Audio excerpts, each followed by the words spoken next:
नाजरीन आदाब। नाजरीन, आप देख रहे हैं न्यूज़ 18 नेटवर्क का सोशल मीडिया प्लेटफॉर्म और मैं हूं आपका मेज़बान याह्या सुल्तान। नाजरीन, आज शुमाली कश्मीर के कुपवाड़ा ज़िले से हम तीन बड़ी खबरें लेकर आपकी खिदमत में हाजिर हैं।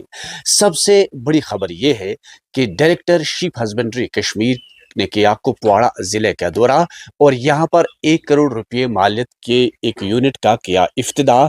और इस मौके पर बताया जाता है कि इस यूनिट में 50 लाख रुपया जो है वो सब्सिडी के बतौर मिलता है।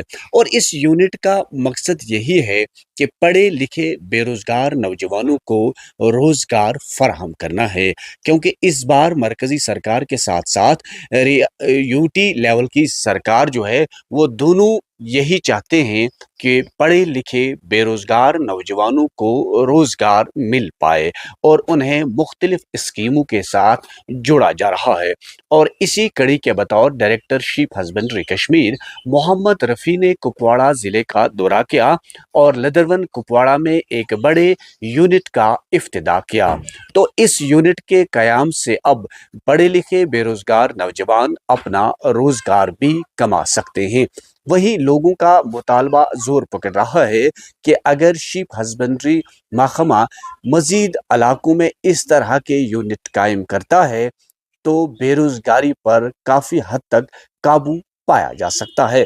डायरेक्टर शीप हस्बेंड्री मोहम्मद रफ़ीक का कहना है कि उन्होंने मुख्तलिफ इलाकों में पूरे कुपवाड़ा ज़िले के मुख्तलिफ इलाकों में इस तरह के यूनिटों का क़याम अमल में लाया है ताकि जो पढ़े लिखे बेरोजगार नौजवान हैं वो बैंक से सब्सिडी भी इस सिलसिले में हासिल कर सकते हैं। यानी कि एक बड़ी रकूमात जो है वो दी जा रही है और उस पर सब्सिडी जब मिल जाती है तो एक पढ़ा लिखा बेरोजगार नौजवान इससे अपना रोजगार कहीं न कहीं हद से कमा सकता है। कुपवाड़ा जिले से दूसरी और अहम खबर यह है कि सयाहती मुकाम वादी बंग्स जो जम्मू कश्मीर का मशहूर सयाहती मुकाम है, वहाँ भी अब सड़क राबता जो है वो तैयार किया जा रहा है और पूरी तरह से अब मैगडमाइज किया जा रहा है।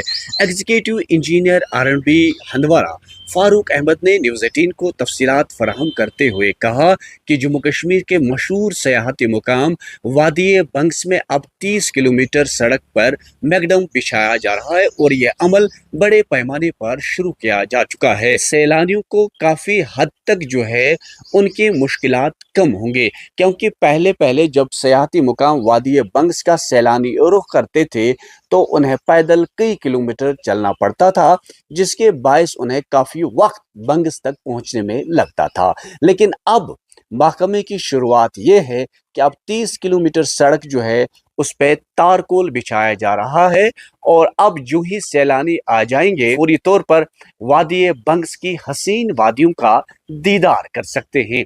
यानी कि एक सबसे बड़ी खबर यह है कि अब वादी बंग्स के लिए जाने वाले सड़क राब्तों पर अब तारकोल बिछाया जा रहा है और सैलानी अब बिना किसी रुकावट के अब वादी बंग्स के अंदर दाखिल हो सकते हैं। तो ये थी दूसरी बड़ी खबर। वहीं शुमाली कश्मीर से तीसरी बड़ी खबर ये है कि ऑपरेशन संदूर के बाद लाइन ऑफ कंट्रोल पर हालात कशीदा थे। उसके बाद फौरी तौर पर जंगबंदी और जंगबंदी के साथ ही आवाम में खुशी की लहर। और इस बीच आज लाइन ऑफ कंट्रोल के नज़दीक आबाद इलाके यानी करना टंगदार में डिग्री कॉलेज के तलबा व तालिबात अब बिना किसी डर और खौफ के इम्तिहानी मराकज़ में देखे जा रहे हैं। यानी कि अब वो बाज़ाब्ता तौर पर इम्तिहान दे रहे हैं, उनके एग्ज़ाम्स चल रहे हैं और आज यानी कि इस वक्त उन तलबा में भी खुशी की लहर है, क्योंकि कई रोज़ कबल यहाँ जो ही करना टंगदार का लोग रुख करते थे तो उनमें डर और खौफ रहता था। तो तलबा व तालिबात ने भी नकल मकानी की थी, लेकिन अब तलबा व तालिबात अपने घरों में वापस आ चुके हैं और अब इस वक्त इम्तिहानी सेंटरों में नजर आ रहे हैं। कल फिर शुमाली कश्मीर से हम तीन बड़ी खबरें लेकर आपकी खिदमत में हाजिर होंगे। खुदा हाफिज़।